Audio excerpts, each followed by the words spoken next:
Kung nga pala si Martin Kayari, pwede ba tayo mag-usap? Sandali. Doon lang. Ayun na.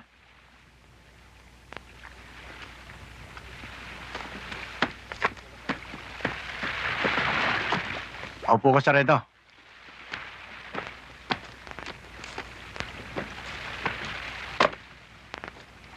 Papasyalan sana kita nung isang araw. Kaya lang, nakiramay ako sa pamilya ng mga tauhan kong napatay kailan lamang. Nakalulungkot na pangyari. Ano bang kailangan niyo sa akin? Hindi ba dapat ako magtanong sa inyo? Alam mo, Sarento, yung nauna siyo, si Tiniente Aklan, matalik kong kaibigan. Nabanggit nga sa akin yan ng isa sa mga tauhan mo. Pero hindi ako pinalad para makilala si Tiniente Aklan. Siguro naman nabalitaan mo na. O narinig-rinig ang pangalan ko sa mga taong yan. Baguhan lang ako rito. Pero marami na ako narinig tungkol sa'yo. Lahat masama.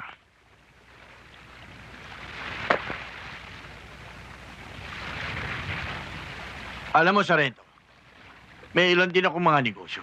Kung maaari, pamisan-misan, pahiramin mo naman ako ilang tauhan mo. Bilang proteksyon sa akin. Marunong naman akong tumanaw ng utang na loob eh. Lalo-lalo na sa taong katulad mo.